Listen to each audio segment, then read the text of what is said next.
Hey guys, David Williams, Paradigm Tactical. Hey, we've got a really good introduction and breakdown on our system already on YouTube. It's about a 20-minute long video. Business partner Paul Idle went ahead and went through there and kind of shows you exactly how to completely tear these things down. This is really just a quick 2-minute show of how to maintain this thing, just the semi-auto valve. So it's going to be a very quick video, so let's get to it. First thing we're going to do is we're going to make sure we don't have any air on the marker. We're going to go ahead and point the gun, the launcher, in a safe direction, and we're going to pull the trigger. Make sure that there's no more air in the system. At this point, we're going to go in and pop this pin right here, and we're going to pop those two spacers out.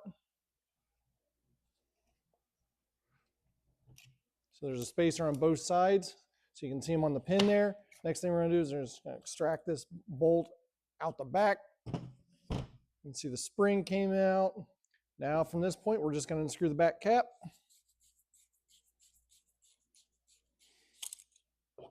Right there, we got another spring. And if we really wanted to, we can unscrew the bolt face. Okay, this valve is completely tore down at this point. All we have to do is we're going to go ahead and lubricate the O-rings. So any of the O-rings that are going to be slid, go ahead and lubricate them. We're going to go ahead and do this. We are going to do all of these O-rings here on the valve itself.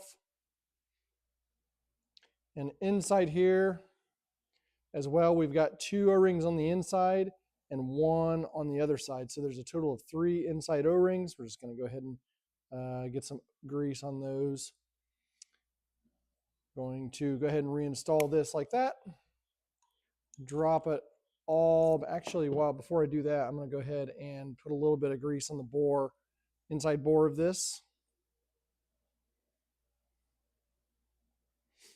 Like that.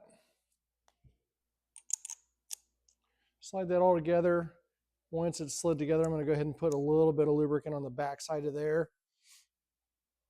At this point, we're going to go ahead and screw this back on. Now, what I'm doing is I'm using my thumb and I'm clamping a little bit of pressure on that. We call that the power tube. You're going to press on that power tube while you screw that bolt face in. There you go.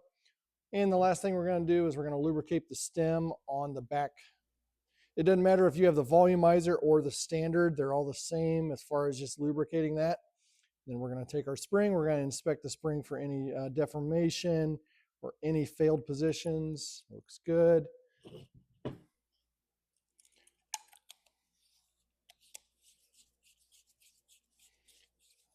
Snug that back cap. That's good.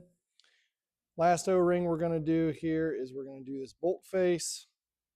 Has a small number 12 O-ring on it.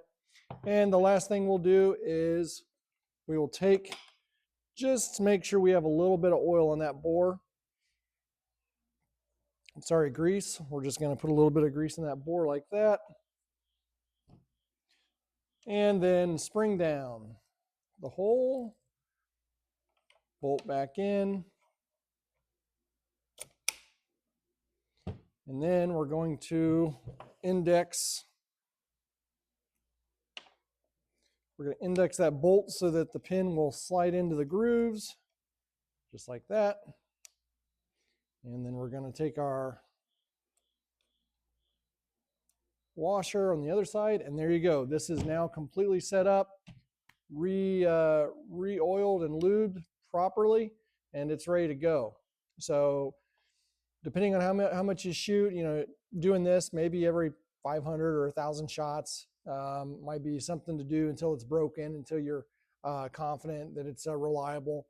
The next thing we'll go into on another video is a complete tear down all the way down to the regulator. Maintenance of the regulator for you guys. You guys have to do thousands of shots in order to even worry about doing the regulator. So in that case, I don't know that I'd worry about it if you're under that. But this is all you really need to worry about.